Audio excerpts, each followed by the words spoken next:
Do you view Vice President JD Vance as your successor, the Republican nominee in 2028? No, but he's very capable. I mean, I don't think that I think you have a lot of very capable people. That's only been the fastest and the most stuff Well, happening. we've done so much so fast, and we really had to, because they have really, what they've done to our country is so sad. It's so sad.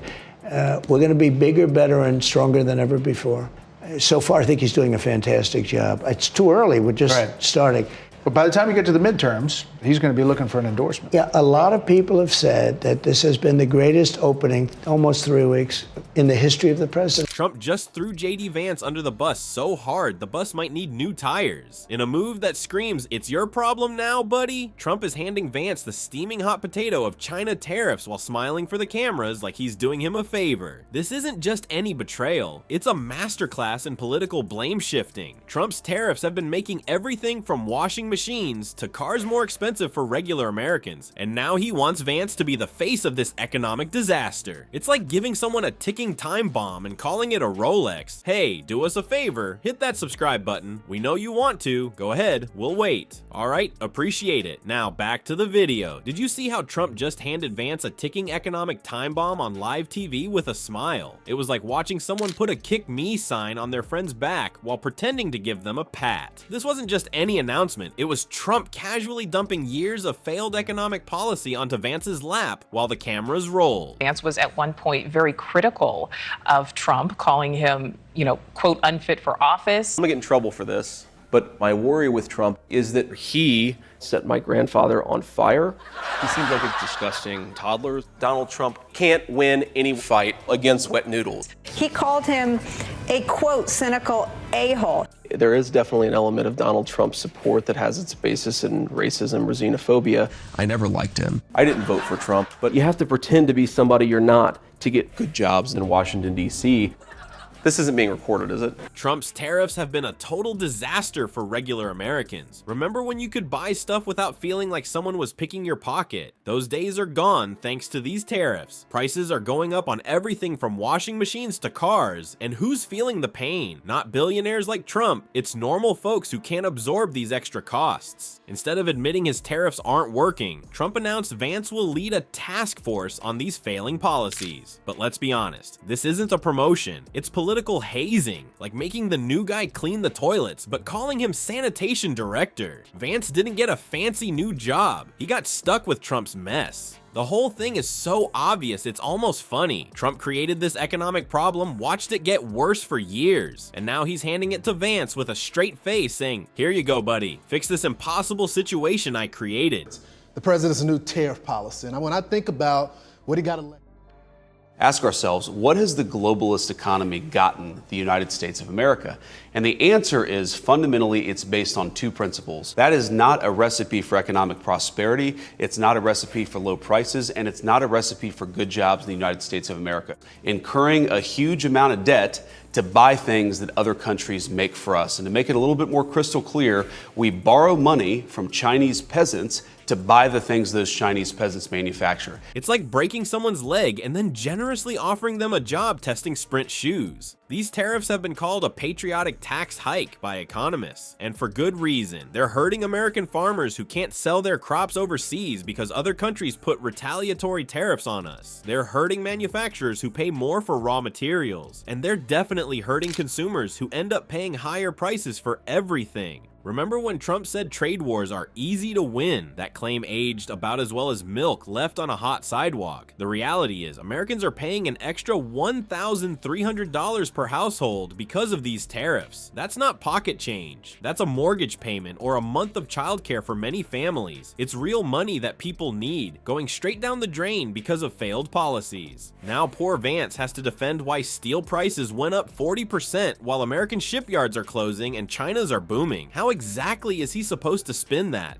Yes, our plan to hurt China has somehow made them stronger while we pay more for everything. Great success! This isn't just a tough assignment, it's mission impossible. The timing couldn't be better for Trump. As the economy struggles under these tariffs, he can point to Vance and say he's handling it. When people complain about high prices, talk to JD about that. When businesses struggle with supply chains, JD's working on it. Trump gets all the benefit of looking tough on China without any of the blame when his policies hurt Americans. This is classic Trump, creating a problem, refusing to fix it, then handing it to someone else while taking credit for solving it. The gift Trump gave Vance isn't an opportunity, it's a political death sentence. He's making Vance the fall guy for his economic failures. If prices keep going up, blame Vance. If manufacturing jobs don't come back, blame Vance. If farmers can't sell their crops, you guessed it, blame Vance. The whole setup is so transparent it might as well come with a note saying, sucker. Vance now has to choose between admitting Trump's policies failed, political suicide, or defending policies that are clearly hurting Americans, also political suicide. Talk about being stuck between a rock and a hard place. Trump put Vance between a failing economy and an angry boss. What makes this betrayal even more painful is that Vance has been loyally defending Trump for years. He went from calling Trump America's Hitler to being his biggest cheerleader. And what does he get for his loyalty? He gets to be the face of economic policies that are making Americans' lives harder, some reward. This tariff trap shows exactly how Trump treats his allies, like disposable tissues. Use them to clean up your mess, then throw them away. Vance probably thought joining Trump's ticket would be his big break, but instead he's been given the political equivalent of a ticking bomb with no off switch. Now let's look at how Trump has been publicly humiliating Vance even before this betrayal, because believe it or not, the tariff trap is just the latest in a long line of ways Trump has thrown Vance under the bus. Remember when your friend told that super embarrassing story about you at a party, the one where everyone laughed and you wanted to crawl under the table? Trump did that to Vance, except on national television with millions watching. It wasn't just awkward, it was political murder on live TV. At Vance's own campaign rally in Ohio, Trump was supposed to help boost Vance's image with voters. That's the whole point of having a former president show up, to give you credibility and make you look good. But Trump had other plans. Instead of building Vance up, he told the crowd, JD is kissing my ass, he wants my support so bad.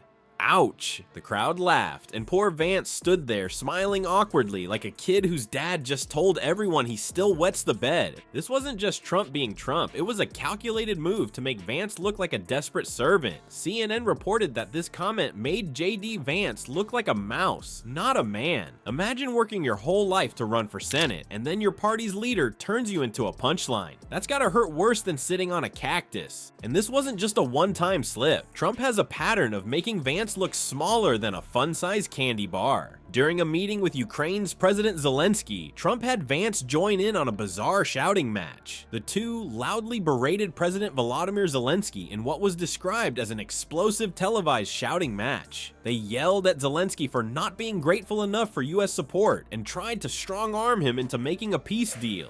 Trump basically used Vance as his backup bully, making him look like the mean kid who only picks on others when the bigger bully says it's okay. Not exactly the image of a strong, independent leader that voters might want. When asked about Vance's abortion stance, Trump tossed him under the bus faster than you can say political backstabbing. Trump simply said, I didn't discuss it with JD, in all fairness. This left Vance scrambling to explain his position. When reporters asked Vance about this mix-up, he awkwardly replied that he hadn't spoken to him about it and tried to explain what Trump really meant. Talk about being left holding the bag. Political experts say Trump's comments make Vance look like a lickspittle. That's fancy talk for someone who flatters others to gain favor. Basically, Trump turned Vance into a political brown noser on national television. Not a great look for someone trying to appear strong and independent. Remember when Vance was known as the hillbilly intellectual who wrote that best-selling memoir? The guy had credentials, Yale Law School, successful author, venture capitalist. But Trump's rally comments transformed him from respected writer to Trump's personal doormat in the eyes of many voters. It's like watching someone take a Harvard diploma and use it as a placemat for their Big Mac. The humiliation didn't stop there. Even Fox News, which usually loves everything Trump says, had to correct Trump's false claims that Vance tried to defend. This shows how Trump leaves Vance holding the bag for his lies. Vance ends up looking like the kid who takes the blame when the class bully breaks something. What makes this all so painful to watch is how Vance went from calling Trump America's Hitler years ago to now smiling through these public humiliations. It's like watching someone who used to criticize the school bully now eagerly carrying his lunch tray and laughing at his mean jokes. Trump has repeatedly humiliated Vance on live TV, establishing a pattern of public embarrassment that would make even reality show contestants wince. This wasn't just random, it was systematic destruction of Vance's dignity. The Tariff Task Force betrayal was just the cherry on top of this humiliation sundae. The message from Trump is crystal clear. I don't respect you, and neither should voters. Every time Trump embarrasses Vance, he's telling voters that this man isn't worthy of respect. And if the top Republican doesn't respect him, why should anyone else? All this public embarrassment set the stage perfectly for the final betrayal, the China tariff trap. It's like Trump was softening Vance up with these humiliations before delivering the knockout punch. Now let's see the moment when Trump sealed Vance's fate with that China tariff trap.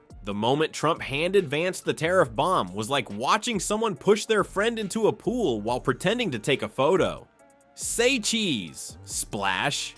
Only this wasn't water. It was a pool of economic disaster that millions of Americans are already drowning in. During a televised economic briefing that was supposed to be about jobs, Trump announced with that big ol' smile of his that Vance would lead the China Tariff Task Force. The whole thing felt like when your boss volunteers you for the project nobody wants in front of the entire office. JD's gonna fix these tariffs, folks. He's smart. He'll make it work. Right, JD? And poor Vance just stood there nodding. The camera caught Vance's face in that moment, a mix of surprise and dawning horror as he realized what was happening. His expression said everything. Wait, what? I didn't agree to this. But his mouth was saying, thank you, Mr. President, for this wonderful opportunity. Talk about awkward. It was like watching someone get a terrible birthday present, but having to pretend they love it. This wasn't some random decision Trump made on the spot. His approval ratings have been dropping faster than pants at a weight loss reveal, especially with older voters who are worried about rising prices caused by these very tariffs. Seniors on fixed incomes feel it the most when everyday items cost more. And guess what's making everything more expensive? Trump's tariffs. Trump needs someone to blame for the economic pain his policies are causing, and Vance is the perfect scapegoat. As one analyst put it, Trump basically yeeted Vance onto a slow-moving bus. That's a fancy way of saying Trump threw Vance under the bus, but did it slowly enough that Vance didn't even realize what was happening until it was too late. The task force is designed to fail from the start. It's like being asked to fix a car with no tools while the engine's on fire. It can't fix the fundamental problems with the tariffs without admitting Trump's policy was flawed in the first place. That's the catch-22 for poor Vance. Either admit Trump's signature economic policy is failing and get fired, or keep defending policies that are hurting voters and lose election. Economic experts immediately saw this announcement for what it was, a Trojan horse for Vance. It looked like a gift. Congratulations on your new important role, but was actually filled with political danger. It's a political death sentence wrapped in a promotion, like getting promoted to captain right as the ship hits an iceberg. Trump's body language during the announcement told the whole story. He kept pointing at Vance like a magician, trying to direct your attention away from the trick. He'll handle it, Trump said, pointing. He's in charge now, he added, pointing again. The message couldn't be clearer. If prices keep going up, don't look at me. Look at that guy. You could almost see the thought bubble over Trump's head. If this works, I'll take credit. If it fails, well, it was JD's project. That's Trump's favorite game. Heads I win, tails you lose. And Vance is now stuck playing it whether he wants to or not. What makes this so painful to watch is that Vance knows what's happening. You can see it in his eyes, the realization that he's been played, but he can't say anything. He can't push back. He just has to stand there and take it while smiling for the cameras. The live TV moment exposed Trump's strategy for what it really is. Make Vance the face of failing policies while maintaining perfect deniability for himself. When you see Trump on TV saying, JD's working on those tariffs, he's got a whole task force. What he's really saying is, don't blame me for high prices, blame him. It's the political equivalent of, I'm not touching you that siblings do in the back seat of cars. Trump isn't technically blaming Vance for the economic problems. He's just making him responsible for fixing them, which amounts to the same thing. For voters, this whole show reveals how Trump really operates. He doesn't solve problems, he just reassigns blame for them. The tariffs are hurting Americans by making everything more expensive, but instead of changing course, Trump is changing the name on the door. Same problem, new scapegoat. Vance is now trapped in a no no-win situation. If he tries to fix the tariffs by removing them, Trump will yell at him for being weak on China. If he keeps the tariffs, prices stay high and voters suffer. Either way, Vance loses and Trump walks away clean. It's like watching someone get framed for a crime in slow motion. What does this all mean for Vance's future, and what should voters understand about this whole deception? Well, the answer tells us everything about how Trump treats even his closest allies when things get tough. Trump's tariff trap for Vance shows exactly where his loyalty lies, with himself, not his allies. When prices keep going up and people get angry, Trump will just point at Vance and say, "Don't blame me, he was in charge." It's classic Trump, using people until they're no longer useful, then setting them up to take the fall. The whole setup is profoundly cringeworthy according to analysts. Trump's tariffs have hit American consumers harder than JD Vance's dignity hit the floor in 2020. Next time you see Vance defending these failing policies, remember, he's not in charge. He's just Trump's punching bag.